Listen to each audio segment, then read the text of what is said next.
Assalamu alaikum wa rahmatullahi wa barakatuh. Dear Muslim brother and sister, welcome to Islamic channel.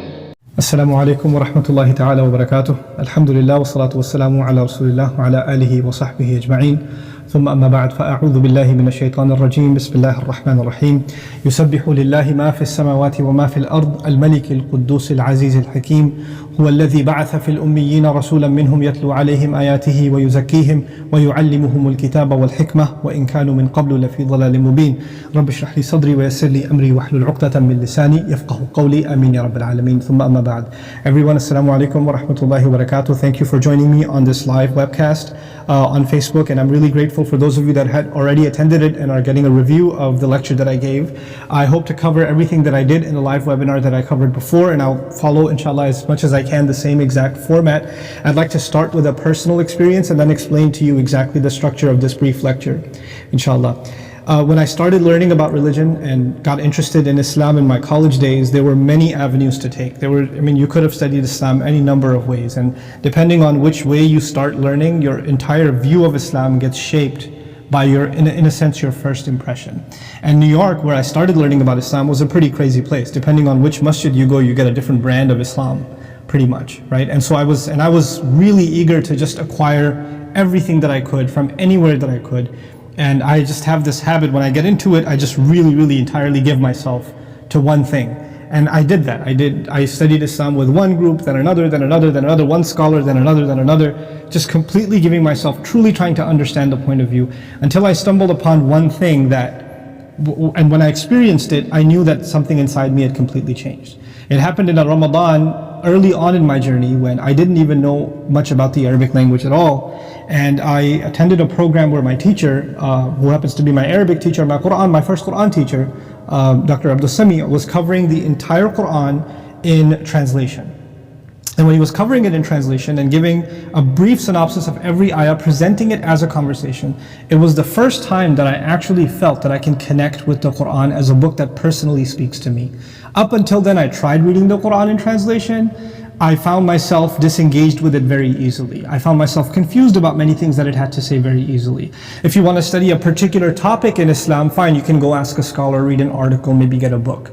But if you wanted to get a good grasp of what is this surah about, or what is this ayah talking about, or what are these passages about, etc., it seemed like you have to go a lot farther than translation to really get it. And the materials that are available beyond translation, what we call tafsir easily, seem pretty complicated. It's not something that you can easily just study and grasp. So I felt like there's a disconnect between myself and the Quran, even though it's the primary text of Islam. But in this Ramadan experience, it was the first time that I truly felt connected with the word of Allah. These sessions would be like, 2-3 hours long, and half an hour in, 20 minutes in even, I'd lose sight of the fact that I'm in a lecture. I'd feel like Allah is talking to me.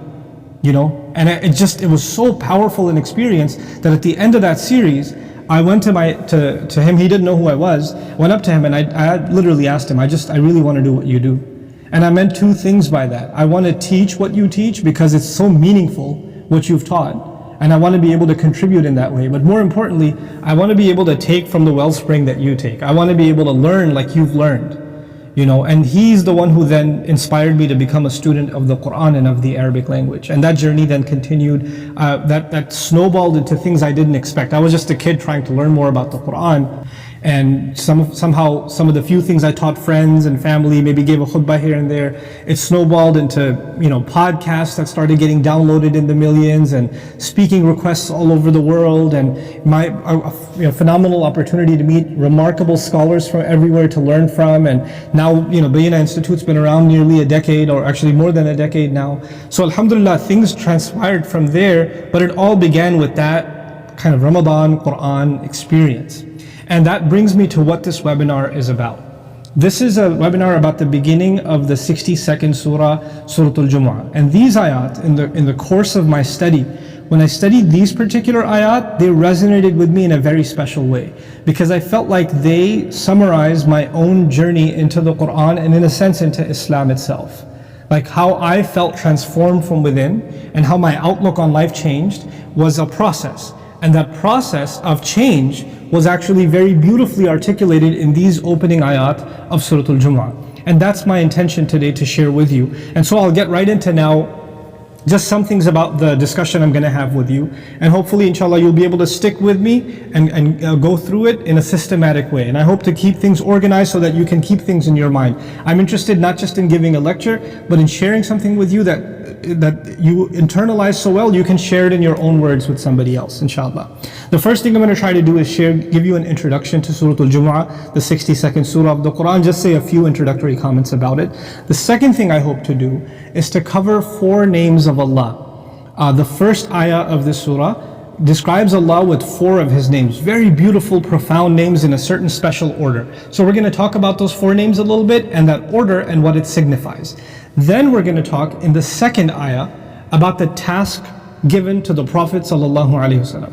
Our messenger was given the greatest mission ever given to a human being, and that entire mission has been summarized in the second ayah by 4 tasks. These are the 4 things the Prophet had to do ﷺ to bring about the kind of transformation that he did. And at the end of this discussion, the final discussion I'll have with you is what does all of that mean for my and your own self-transformation. These 4 guided steps in the Quran for self-transformation, that's what I called this webinar. That's what they're about at the end. We learn these lessons from the Quran and then extract from them at the end what applies to ourselves. So let's begin with that introduction, the first discussion, and a brief introduction to Surah Al-Jumu'ah. It belongs to a group of surahs called the Musabbihat. That's a big Arabic word. You may not know what it means, so let me tell you briefly. Musabbihat actually means those that declare Allah's perfection.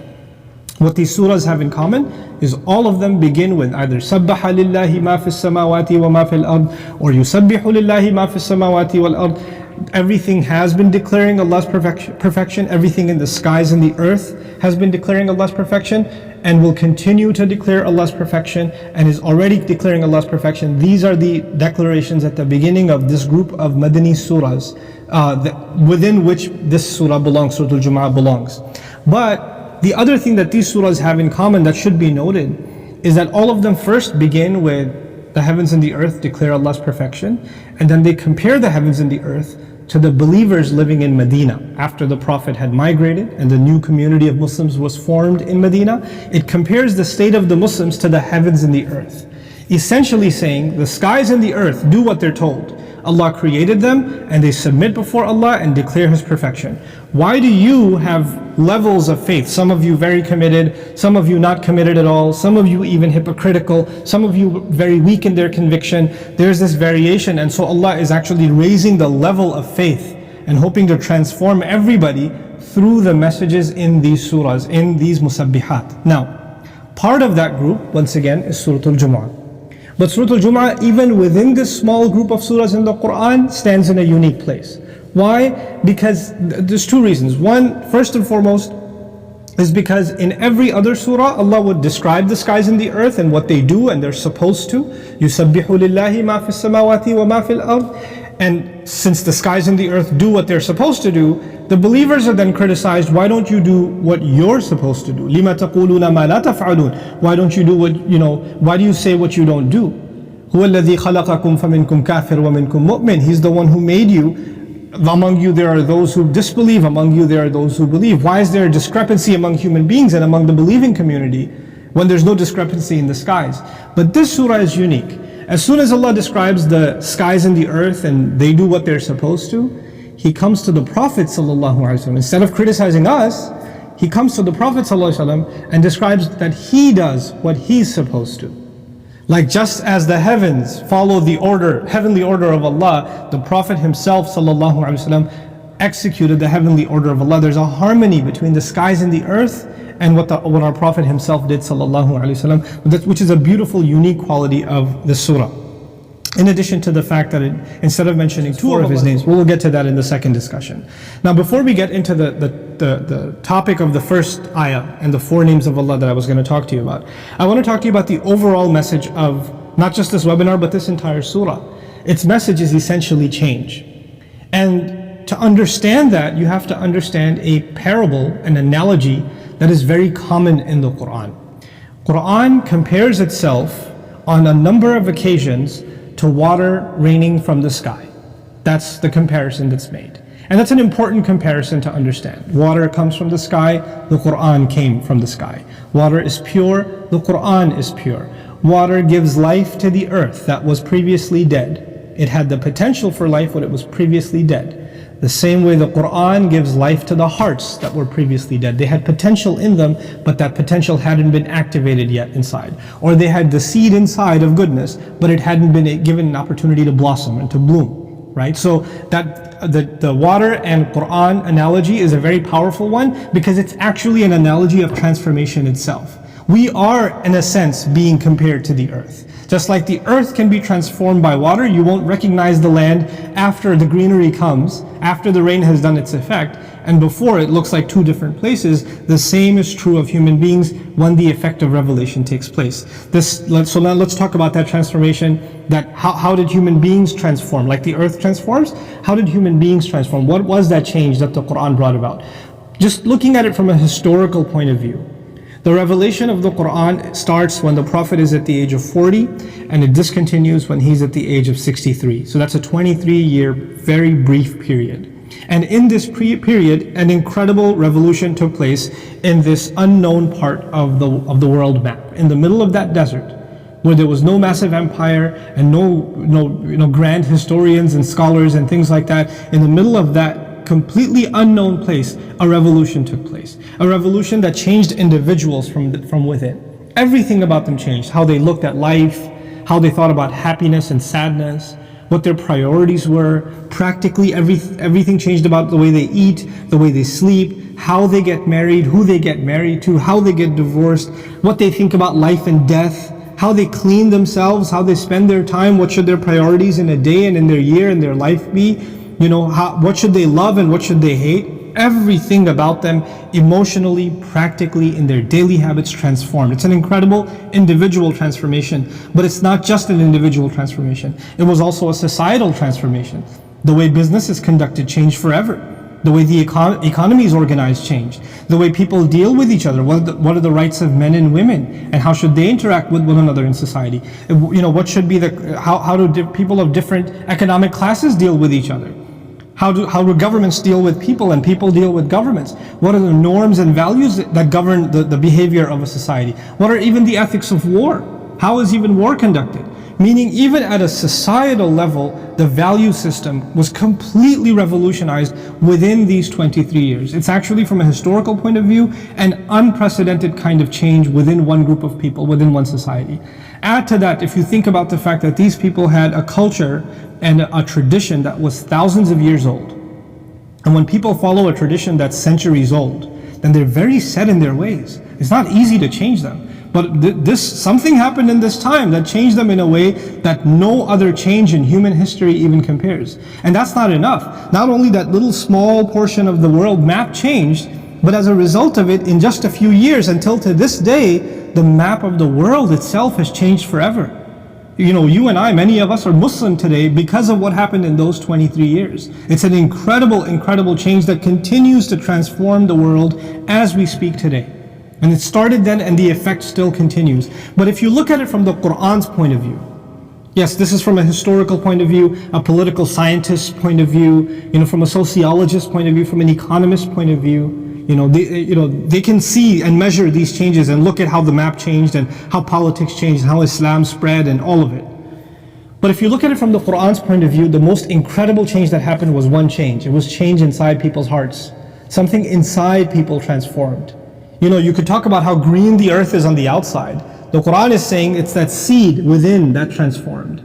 That's the root of all of that change, and that's what we're going to try to get at in today's webinar. These were my few comments about the introduction to the surah and the subject matter that we're going to be dealing with. Now I have 3 more discussions to share with you, just briefly outlining them once again. The first thing I'm going to talk to you about now is going to be the 4 names of Allah from the first ayah. Then I'll talk to you about the 4 tasks given to the Prophet ﷺ in the second ayah. And then thirdly, we'll tie it all together and try to understand something about transforming ourselves, self-transformation. So let's begin with the first ayah. Bismillahir Rahmanir Rahim. يُسَبِّحُ لِلَّهِ مَا فِي السَّمَاوَاتِ وَمَا فِي الْأَرْضِ الْمَلِكِ الْقُدُّوسِ الْعَزِيزِ الْحَكِيمِ. I'll briefly translate this for you. Everything in the skies and in the earth declares Allah's perfection and will continue to do so. The King, the pure, the authority, the wise. This is a simplified translation in which I'm going to emphasize the four names of Allah that have been mentioned, and then we'll dig a little bit deeper. Once again, in brief translation, everything in the skies and everything in the earth continues to declare and will continue to declare the perfection of Allah, who is the King, the Pure, the Authority, the Wise. In that order, the King, the Pure, the Authority, the Wise. Okay, so let's now talk about each one of these names a little bit. And what I want to start with is actually an observation of Imam Fakhruddin al-Razi rahimahullah, who pondered over these four names of Allah in this package together. And the thing that he felt ties them all together is the fact that each one of these names in its own way draws you closer to Allah. Each one of these names attracts you to Allah and keeps you in close company of Allah. And he wanted to describe that. And so I'm taking some excerpts from his commentary. I'll start with his commentary on the name, the King. أن العظيم لا ينصرف عن مجلس من كان عنده إلا عند انفضاض مجلسه أو إذانه بانصرافهم. When you're in the company of someone great, in this case in the company of the king, it's improper protocol for you to just walk away. You can't just, you've been given the honor of being in the company of royalty, being invited to the castle, being invited to the inner quarters of a king. You're not sitting in a restaurant. You're not sitting at a train station or in a movie theater or something. You just get up and walk away. There's an actual, proper etiquette, respect, and protocol that has to be observed because you are in the presence of royalty. I actually have experience with this to an extent in the human sense. I've had the opportunity to meet with presidents and, in some cases, members of royal families in different countries, etc. And before you meet them, there's always a protocol team that tells you, here's how you're going to meet the president. Here's how you greet the king. Here's where you're going to sit. Here's how you're going to, you let him eat first, then you eat this, that, the other. There's all this stuff. You can't just in the middle of the conversation pick up the phone and say, hey, excuse me, king, I gotta take a phone call. That's not going to happen. What he's trying to get at is when you get introduced to Allah, you are in awe of the fact that you're in the presence of royalty. And you're going to feel ashamed, embarrassed, walking away from that presence, that grand presence. You're so honored that you got to be there. Why would you want to leave that presence? You'll be reluctant to leave that presence. So this first name of Allah draws you in and keeps you there out of reverence for Allah. The second name of Allah, Al-Quddus, which I simply translated as the Pure. He says about it, Al-Munazzahu an al-Nuqs wa huwa yurghabu fi hadratihi, is someone who is free from flaws. And because they're free from flaws, they're refined, pure individuals, such a person and such an entity, their company is desired. Let me put that in simple words for you. People like refined company. We like people that are pure in their speech, in their mannerisms, in their behavior. Their kindness is pure, their advice is pure, the sincerity is pure. You're gravitating towards those kinds of people. Truthful people, honest people, people that are genuine with you. Those are the kinds of people that you want to be around. So human beings naturally are drawn towards truthfulness and cleanliness and pure kinds of company. But even in the physical sense, if you live in a polluted area where there's smoke and smog and dust and all of that, human beings want to move away from that towards what? A natural environment, a pure environment where they can breathe fresh air, where they can drink pure water. Purity is something that attracts people in the personal, emotional sense, but even physically.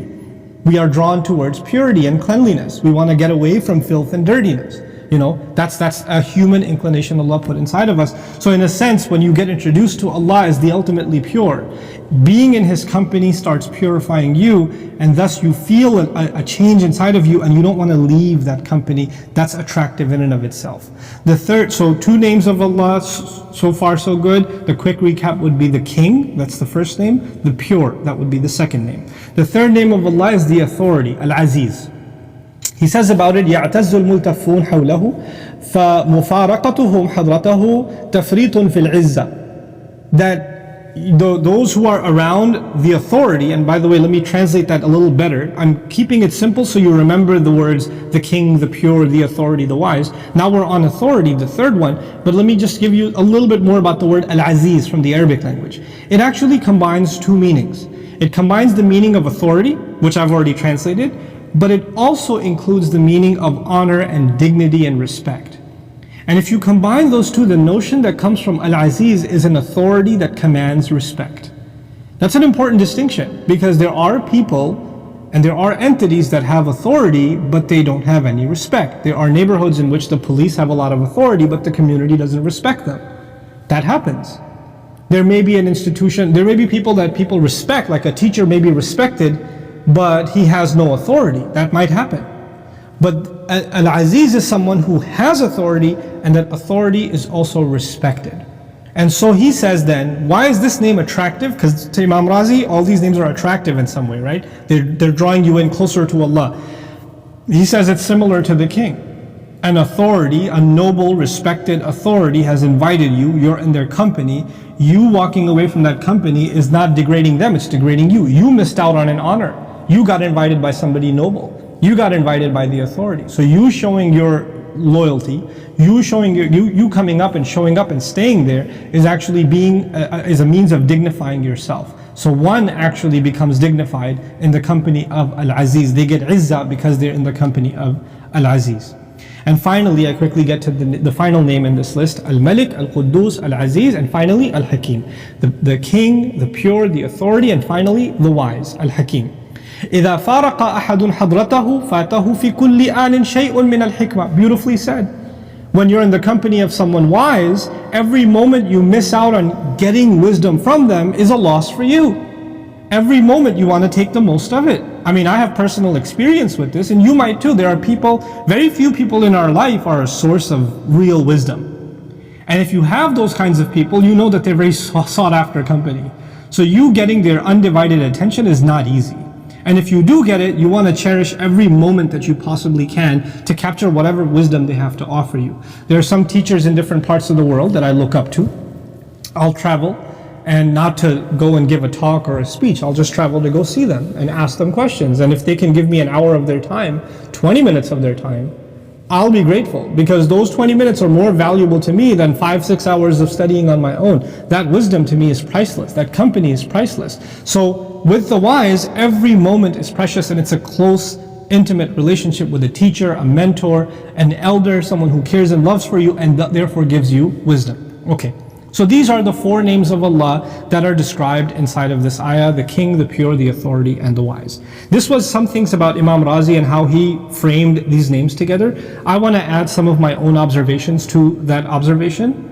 And I'd like to share with you that these 4 names of Allah can be further paired up. There are 4 of them. You can divide them into 2 pairs.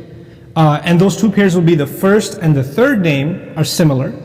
And the second and the fourth name have something in common. So 1 and 3, 2 and 4. Now let me put words to that. That would mean that the king and the authority have something in common, and the pure and the wise have something in common. So let's talk about that. On the one hand, it should be obvious to many of you, what do the king and the authority have in common? A king is an authority. And a king, ideally, is also a respected authority. They have a lot in common. And they both demand loyalty. They are, they're authorities that have to be respected. They have to be obeyed. You have to recognize that they're up here and you're down here. An authority is superior. A king is superior. They're royal, and you're a subject. You're down here.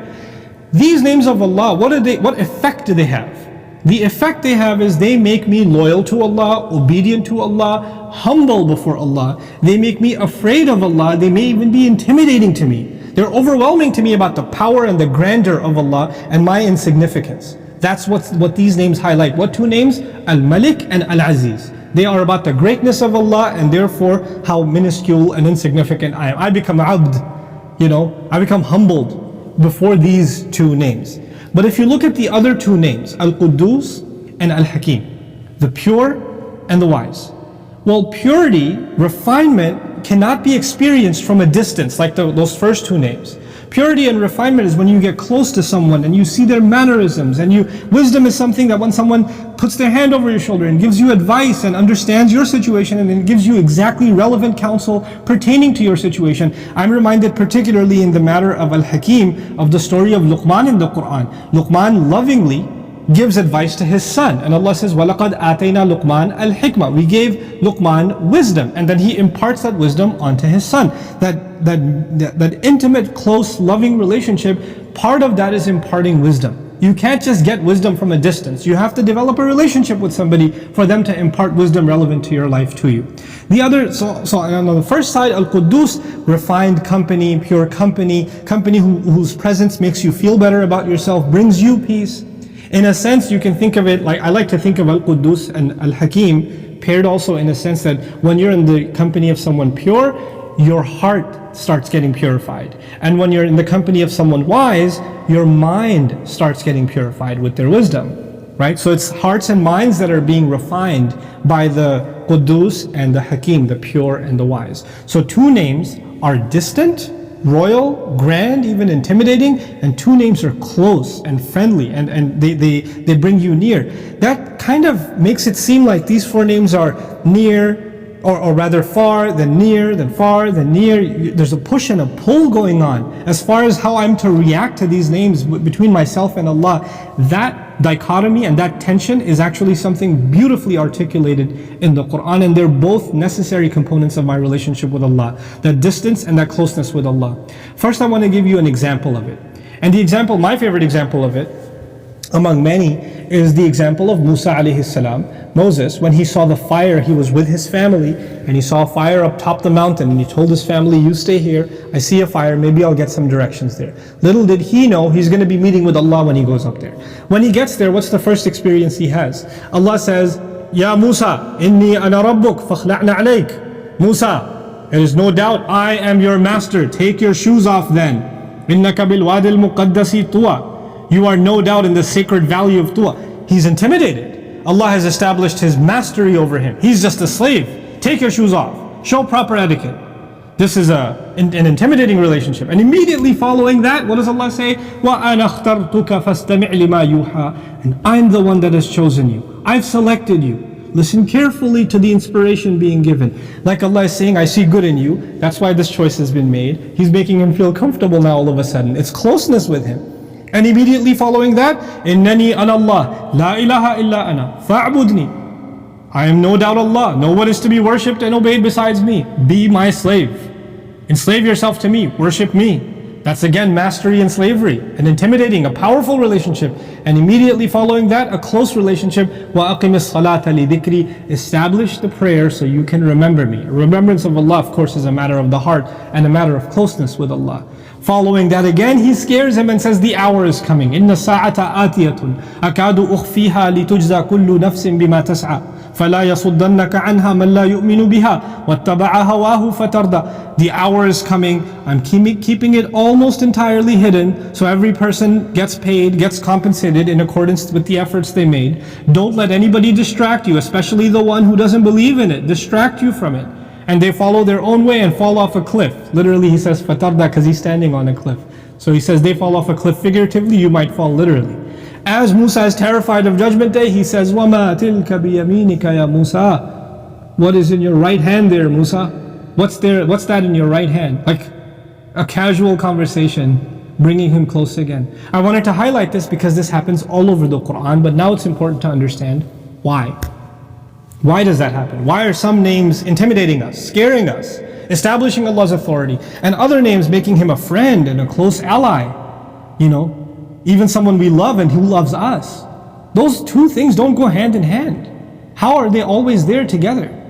You see, if you only have a relationship with Allah about authority, then you're going to be so scared of Allah and so terrified of Allah that you will lose all hope. If you have a relationship with Allah that's all friendship and love, Allah loves me, He knows what I'm going through, I love Him, He's my best friend, etc., etc. You know what happens with friends? Friends don't have authority over each other. Friends start saying, yeah, I crossed the line, but so what? He's my friend, he loves me too much. If we became entirely connected to Allah through His authority, we would become hopeless and fearful only. It would be a very depressing outlook on our relationship with Allah. If our relationship with Allah was only about closeness, only about friendship and intimacy, we would end up taking advantage of that relationship and disobeying Him and not regarding His guidelines.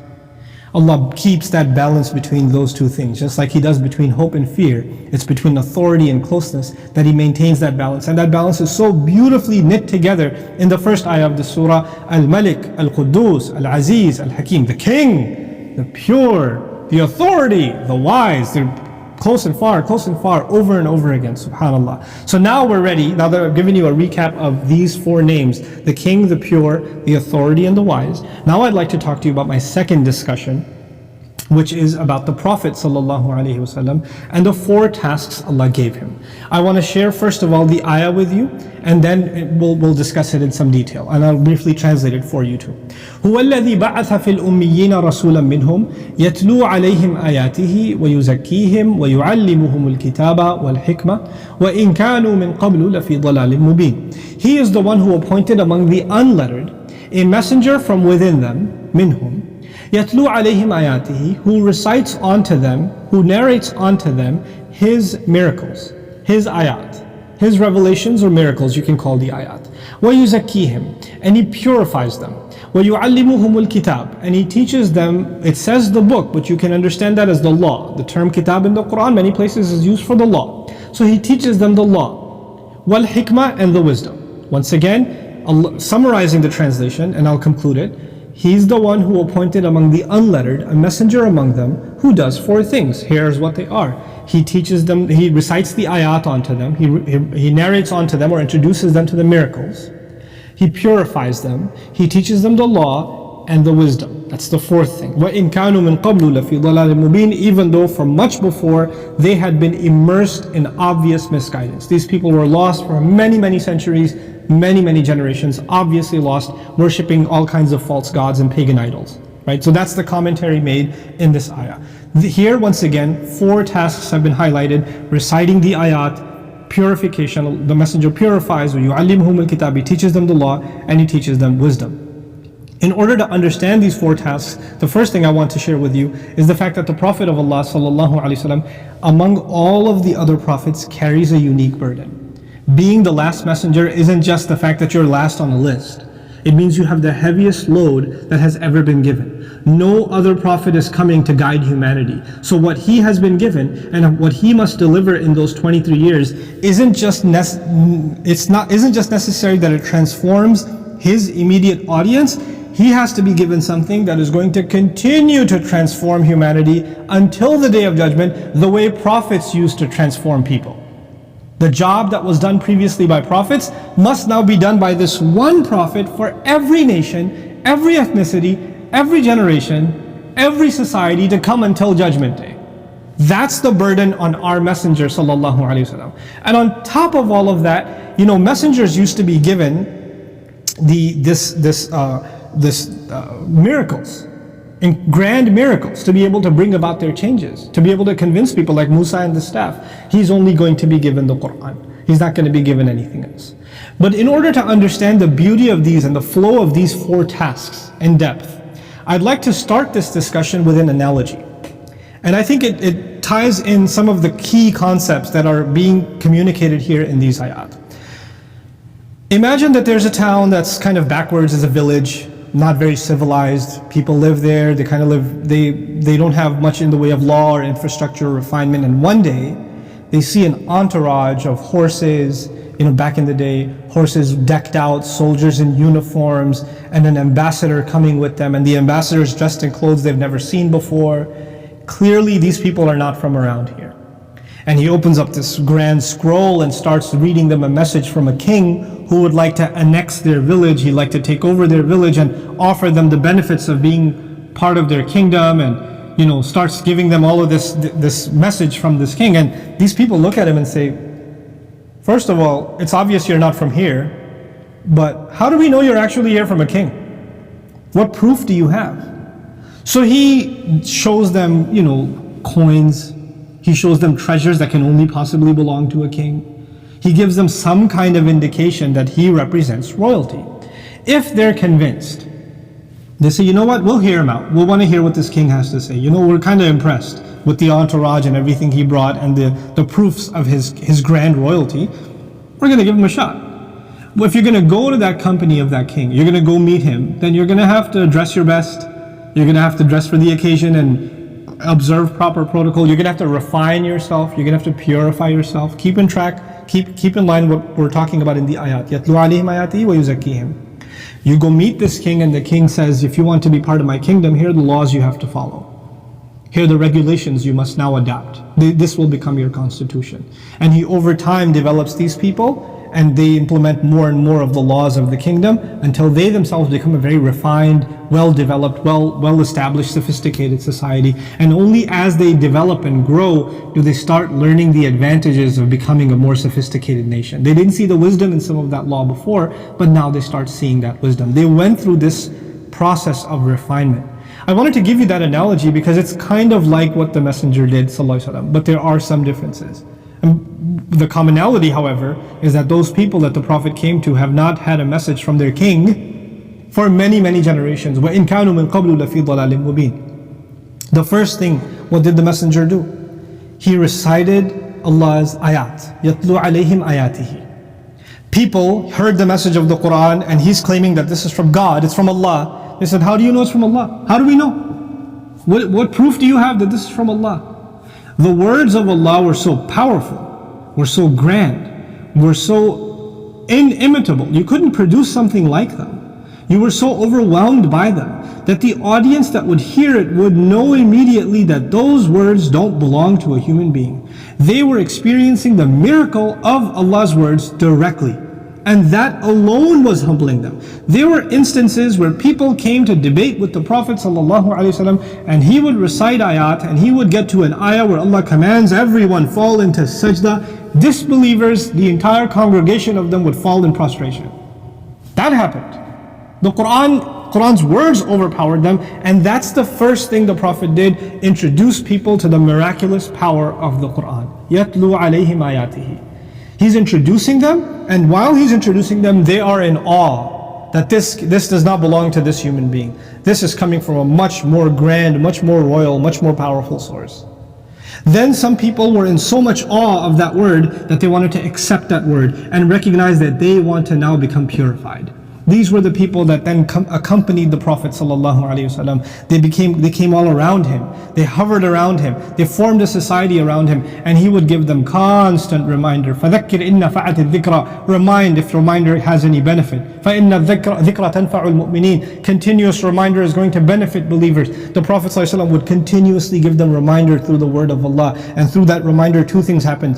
Their hearts start being purified of greed, of jealousy, of materialism, of want and worry about worldly things. Their hearts start becoming more and more connected to Allah and less connected to material things. They start seeing things in a more refined and beautiful way, but their minds start getting refined too. Their thought process starts changing. They start criticizing things they previously didn't criticize. They start appreciating things previously they didn't appreciate. A purification is happening because of their constant exposure to revelation. This Quran is transforming them with this regular exposure. This is وَيُزَكِّيهِمْ, He's purifying them. And when they reached a point of purification, their hearts and minds were completely submitted before Allah. After they were in awe of Allah's miracles already, these became the strongest of people. People that were willing to leave everything behind. And when Allah gave them laws, finally when Allah started giving them laws, when He started telling them that certain foods that you've been eating your whole life, you can no longer eat. Certain drinks that are addictive in nature, wine and alcohol, addictive in nature, that you've been enjoying your entire life. Today's the day you stop drinking, that's it. Certain clothing, women that loved beautifying themselves and dressing up and going out in social gatherings and doing all of that. And then Quran comes and says, no, from today on you're going to dress like this. And gave them laws. When Allah gave those laws, these people were immediately ready to implement those laws. Why did that happen? Because two things had already happened over a long period of time. يَتْلُو عَلَيْهِمْ آيَاتِهِ. They were in awe of Allah's miracle. They were humbled by Allah's words. And they were constantly being purified by reminder. And then finally they were ready to learn the law. I'm reminded, I always repeat it because it's such epic words by Aisha radiallahu anha. لَوْ أَوَّلَ مَا نَزَلَ مِنَ الْقُرْآنِ لَا تَشْرِبُوا الْخَمْرِ لَقُلْنَا وَاللَّهِ لَن نَتْرُكَ الْخَمْرَ أَبَدًا. She says, if the first thing ever revealed in the Quran was don't drink alcohol, we would have said, Wallahi, we will never stop the consumption of alcohol ever. We will never give it up.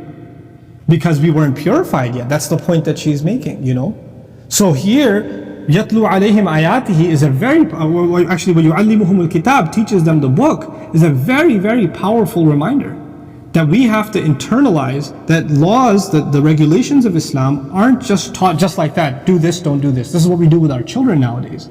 This is haram, this is haram, this is haram. If you really want them to transform, then they have to go through the same process that the Quran identified here, Now, finally is the endless journey. wal hikmah. And He teaches them the wisdom. Why do I call that the endless journey? See, laws are a finite set of regulations. It's a number of rules. This is prohibited, this is prohibited, this is prohibited. This is a mandatory requirement, this is what you must. You must pray 5 times a day. If you can afford to, you must go to Hajj, you must fast in the month of Ramadan. Laws are finite and regulated. There's not an infinite number of laws in Islam. But wisdom is an entirely different entity. Wisdom is an endless, lifelong pursuit. The Quran didn't just come here to give us laws. The Quran came to give us endless, lifelong wisdom. My entire life will be spent exploring the wisdom of the Quran, and I will leave this world having only captured a few drops. That's the nature of wisdom. And so Allah Azza wa Jal says that finally He teaches them the wisdom. He teaches them a way to engage with this book and draw more and more and more treasures from it. And this is done by means of reflection and contemplation. أَفَلَا يَتَدَبَّرُونَ الْقُرْآنَ. Don't they ponder deeply upon the Quran? You know? This is the process that was given. And by the way, one more thing about wisdom is that wisdom also starts teaching you the wisdom behind the laws. It starts actually showing you that Islam isn't just a bunch of regulations. It's actually a moral code. It's a spiritual code. These laws have a spiritual benefit, a moral benefit. You know? That's wisdom behind the laws that starts becoming manifest as you study. These are the 4 steps of transformation that the Prophet ﷺ was given. Now I get to one of my favorite parts in this presentation. And that is how these 4 parts that I just shared with you were able to transform that society that had been lost for many, many, many generations. Allah is telling us that the Quran cannot be underestimated. The Quran cannot be, it's not just a book that you read. The Quran is a book that you use to be completely transformed. These 4 tasks of the Prophet, I remind you again, he recites the ayat, he purifies them, he teaches them the law, he teaches them the wisdom, are actually perfectly superimposed on the 4 names of Allah that I started this discussion with. This is one of my favorite parts of this presentation. You know, Allah Azza wa Jal will say, and remind you of those 4 names, the king, the pure, the authority, the wise. Go back to the king. The king is known by when people came and saw this ambassador, they were skeptical. Are you really from a king? What did he have to show them? Proof. What are the ayat? When the messenger recites the ayat onto the people, when he shows them the miracles, what is he actually doing? He's now showing them the proof that this can only be from Allah. Through the ayat they get to know their king. Notice also even in the introduction to the Quran, one of the first introductions to Allah, Alhamdulillahi Rabbil Alameen Ar-Rahman Ar-Rahim, Maliki Yawmiddin. Now this closeness in Ar-Rahman Ar-Rahim, and then there's this grandeur, the kingdom of Allah, the kingdom of, or the king of the Day of Judgment, the master and the owner of the Day of Judgment. Now, the king is known by his signs, so yatlu alayhim ayatihi. That's how people will be in awe of Allah when they're introduced to the miracle of the Quran. The second name of Allah was Al-Quddus. Al-Quddus means what? The pure. Think about what is the second task of the Prophet ﷺ in the second ayah. وَيُزَكِّيهِمْ. And he purifies them. The pure is the name of Allah, and inspired by that name, this is what your messenger does. He purifies people by bringing them closer to the pure. This name and this task of the Prophet ﷺ are corresponding to each other. This is what the Prophet is doing. He's bringing these 4 names of Allah into people's hearts. He's instilling them into people's hearts. If you look at the 3rd name, or the 3rd name of Allah was Al-Aziz, the ultimate authority, the authority that should be respected. And what is authority if not the lawgiver? And authority is the lawgiver. The Messenger ﷺ then teaches the law. The law on behalf of who? On behalf of the authority, whose authority should be respected, until you develop an awe and respect for that authority. Until you don't realize that everything that authority does is there to purify you, you will not be able to implement that law. You will not be able to live by that law that the way you're supposed to. So because he's Al-Aziz, the messenger fulfills that izzah of Allah by teaching the people the law of Al-Aziz, the constitution of that authority. Then finally, Allah's last name in the first ayah was Al-Hakim, the wise. And what is the name of Allah that Al-Hakim corresponding to in the activity of the Prophet ﷺ, the task of the Prophet ﷺ? He says subhanahu wa ta'ala, وَيُعَلِّمُهُمُ الْكِتَابَ وَالْحِكْمَةِ. He teaches them wisdom. It is Allah the ultimately wise who will now teach his messenger to inspire wisdom into his followers, into the subjects, those who will accept this call and accept this faith. Subhanallah. 4 names of Allah directly superimposed on the 4 tasks given to the Messenger of Allah sallallahu alaihi wasallam. This is the incredible journey of the Quran that people went through to instill those names that the heavens and the earth recognize when they declare His perfection. What Allah is saying is, if you can internalize these names, you will be in harmony with the heavens and the earth. That's what the Prophet came to do, is to bring to you the order that is already all around you. You know, Allah will say, for example, Ash-shamsu wal-qamaru bihusban, wal-najmu wa-shajaru yasjudan. The star and the tree do sajda. Why is He telling us the star and the tree do sajda? Or the birds do tasbih. Allah says the birds do tasbih. You know, وَإِن مِّن شَيْءٍ إِلَّا يُسَبِّحُ بِحَمْدِ رَبِّهِ. You know, وَلَكِنْ لَا تَفْقَهُونَ تَسْبِيحَهُمْ in Surah Al-Isra. Is there anything that doesn't declare His perfection? How come, but you can't understand it? Now we're going to be in harmony with the rest of creation around us, you know? Having said all of that, now I get to the juicy part. How do we think about self-transformation? The Prophet ﷺ was given, it's an interesting question before I get to the Prophet ﷺ. You know, we think of this amazing transformation that happened, and since I was little, maybe you've heard this too, if you've been attending khutbahs and sermons your whole life, how great those companions were, how amazing their change was, what incredible transformation they went through, and what amazing submission to Allah they demonstrated. And you keep hearing about that and you keep asking yourself, yeah, that was them, what about me? I mean, they were awesome, I get it, I'm clearly not. Am I capable of that kind of transformation? Is the Quran only talking to me about an incredible historical transformation? Or is it telling me something I myself am capable of? Look at the 3rd ayah. Look at what Allah says. وَآخَرِينَ مِنْهُمْ لَمَّا يَلْحَقُوا بِهِمْ وَهُوَ الْعَزِيزُ الْحَكِيمُ. There are other than them, those who are not from the Arabs, and others than them could also mean other generations, that haven't yet joined them. This is the 3rd ayah. There are other than themselves who haven't yet joined them. And وَلَمَّا يَلْحَقُوا بِهِمْ وَهُوَ الْعَزِيزُ الْحَكِيمُ, and He's the ultimate authority, all-wise.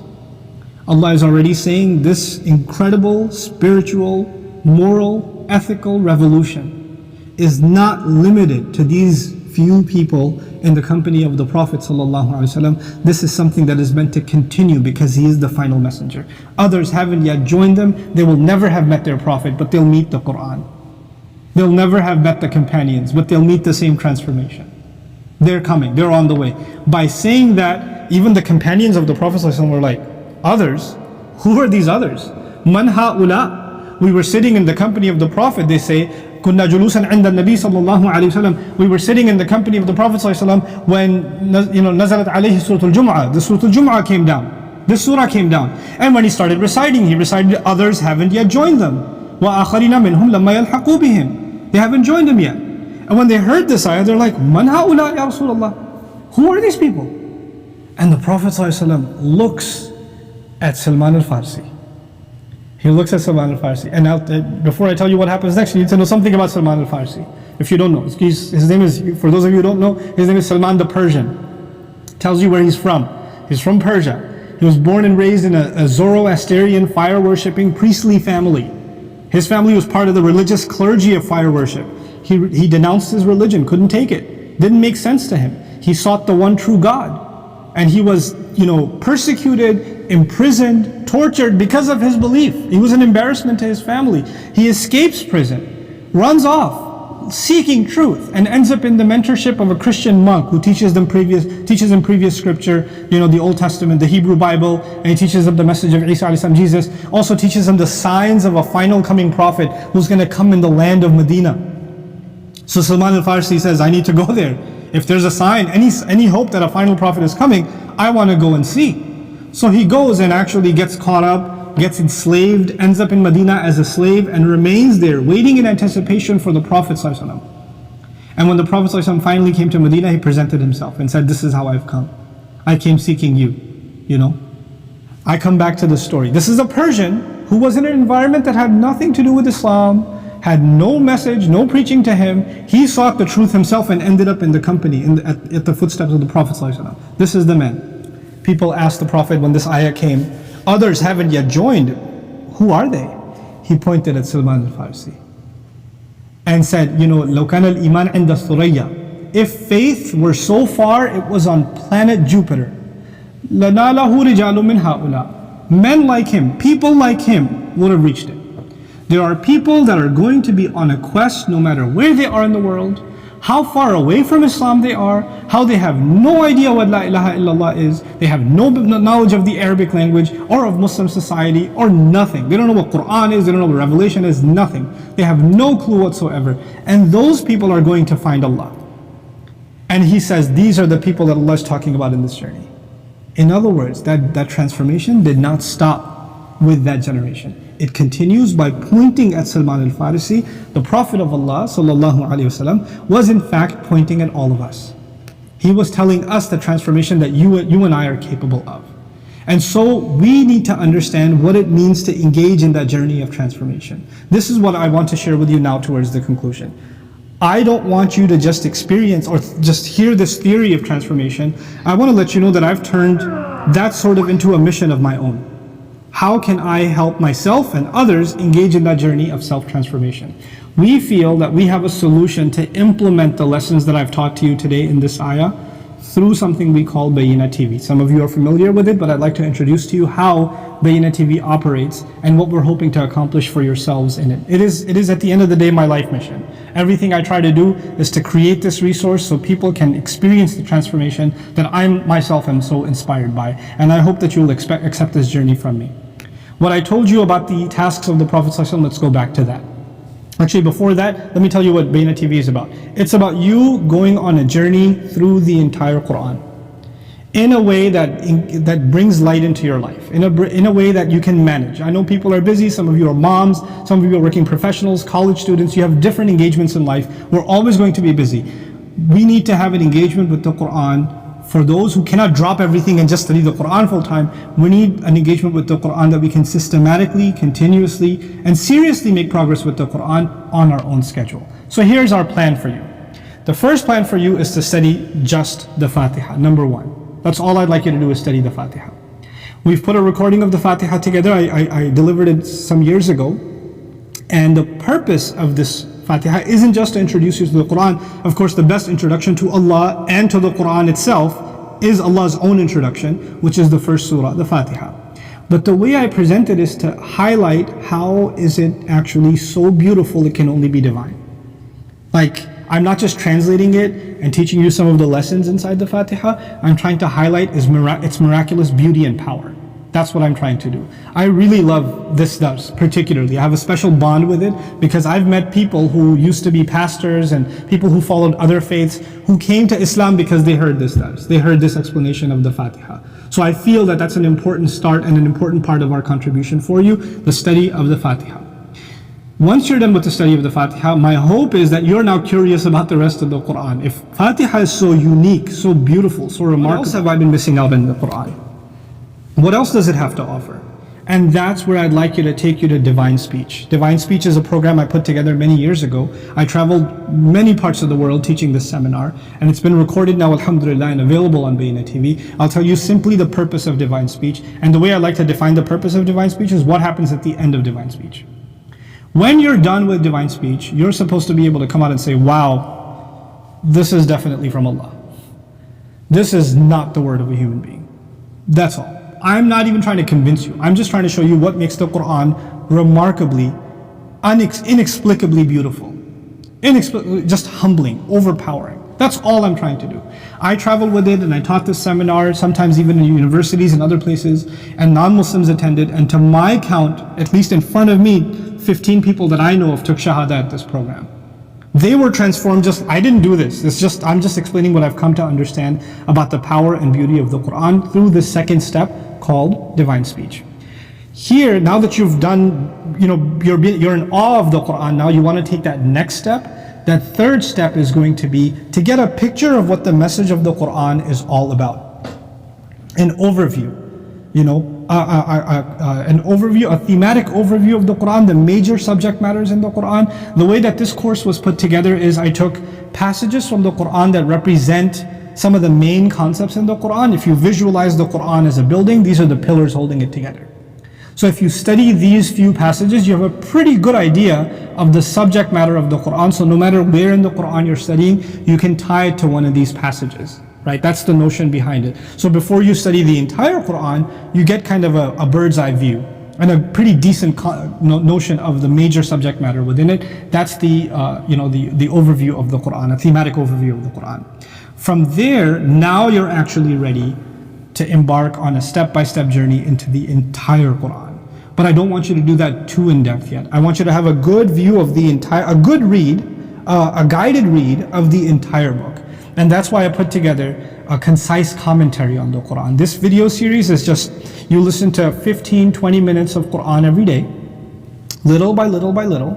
And as you keep going and making progress in your reading of the Quran, it doesn't matter if it takes you 2 years or 5 years or 10 years, it doesn't even matter, but you're getting drops of the Quran in translation with brief explanation, especially the parts that are hard to understand, that are commonly misquoted or mistranslated, parts that are particularly confusing. I'll highlight in simple language, hey, this is what it actually means, or here's some of the lessons that come from this, but not too in depth. It's not overwhelming. The point of it is you're getting your daily dose of Quran now. And you're going through the entire Quran this way. This is the Quran, a concise commentary. And then comes the final step. To me, my favorite step, actually. And you don't want to jump the gun and get there first. I'd like you to go through this process and take your time with it. The final step is what we call a deeper look. And deeper look is what I decided to do myself, and you'll experience this too. Once you go through the Quran one end to the other, you'll realize there's so much more I want to learn. It's like I touched the surface of the ocean. There's so much going on deeper. I want to go back and experience it again and again and again and again. And so what I decided to do a few years ago is I restarted my study of the entire Quran.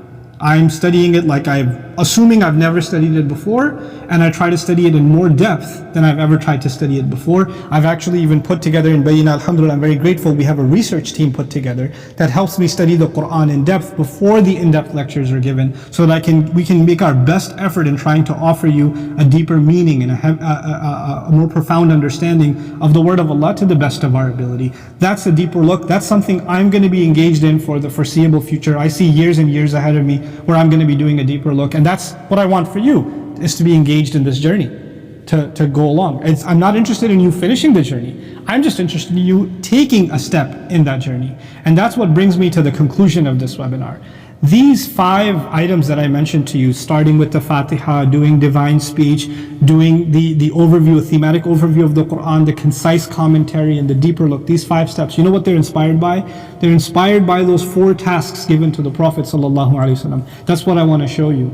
The first task of the Prophet ﷺ was يَتْلُو عَلَيْهِمْ آيَاتِهِ. He introduces people to the miracles. He introduces people to the grand, the amazing word of Allah that humbles them before their king. That is actually the thought behind putting the Fatiha series and the Divine Speech series together. You go through those 2 steps because that's our way of giving you some taste of يَتْلُو عَلَيْهِمْ آيَاتِهِ. That's that first task of the Prophet ﷺ. The second task of the Prophet ﷺ was وَيُزَكِّيهِمْ. He cleanses them, he purifies them. How did he purify them? Continuous, consistent reminder.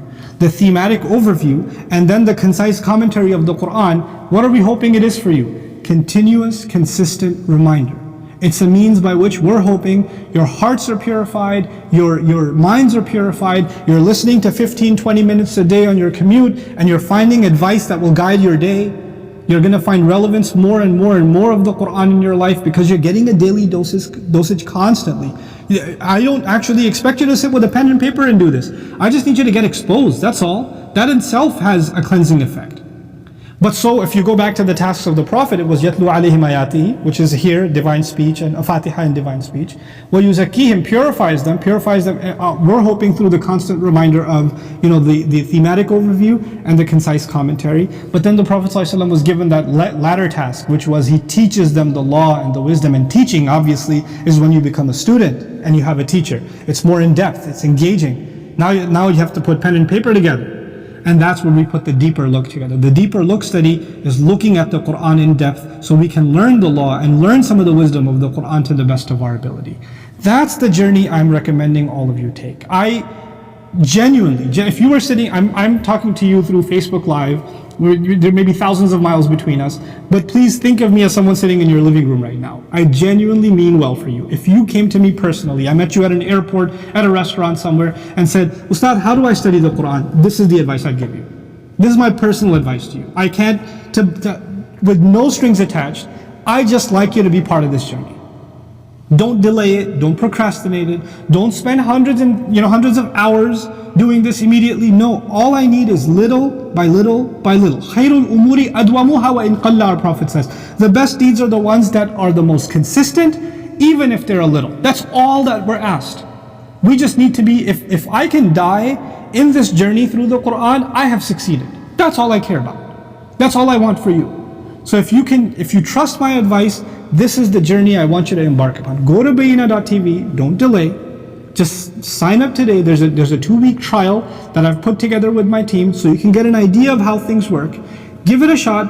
Make some commitment that in the morning commute, or in the afternoon or in the evening before you go to sleep, you'll take your daily dosage just a little bit, just a little bit, just a little bit. And I'm hoping that through this, and some of you are familiar, there's thousands of videos of me on YouTube. There's tons of, I talk a lot, my mom tells me.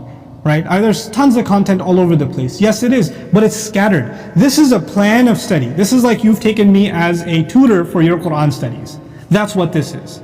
So with me and my colleagues, we're hoping you embark in this Quran journey, and I honestly, genuinely pray that each one of you is blessed in this journey, that you and I don't become lazy in this journey, that Allah brings rizq and beauty in our life, and benefits and barakah to ourselves, our children, our loved ones. People around us are inspired because of the light that we continuously receive from Allah's book. My intention for putting this together is to make Him happy. Your intention should be to make Him happy, just to connect to His word. Ya Allah, I just want to understand your word better. I want to live by your word better. I want to be inspired inside of my heart with your word better. That's all. That's all Bayyinah TV is about. I don't care about anything else. If we did nothing else, this is all we did, I'd be happy. I'd be completely happy. And I'd be so happy for you if you give us the honor of embarking on this journey with you. I hope to see you, inshallah ta'ala, in this 2-week trial. Get started. Let friends and family know. I would even say let non-Muslim friends and family know about it. Get them a subscription. I have employees who gave a subscription to their parents, non-Muslim parents who've been listening to Dars of Quran. Christian mothers, that are going through Surah Ali Imran and studying it. Why not? Let them be introduced to Allah's book. What better way for them to learn about Islam than the Quran itself? Let Allah speak to them directly. So I'm hoping that this is a service that Allah accepts from all of us. I'm so grateful that all of you attended today. I'm really also very excited that we've also put an app together. So those of you that want to listen to our stuff and can't watch the videos, you can actually download, it's downloadable audio within the app itself, so you can find it on the App Store. The iPhone app is available and Android is also available. So it's a neat way to be able to consume this stuff, inshallah ta'ala, even if you're on the go. I genuinely hope you take advantage. Thanks so very much for listening today. Jazakumullahu khairan. Assalamu alaikum wa rahmatullahi ta'ala wa barakatuh. Assalamu alaikum wa rahmatullah. If you enjoyed this video, please do share it with friends and family. And don't forget to hit the subscribe button. Thanks.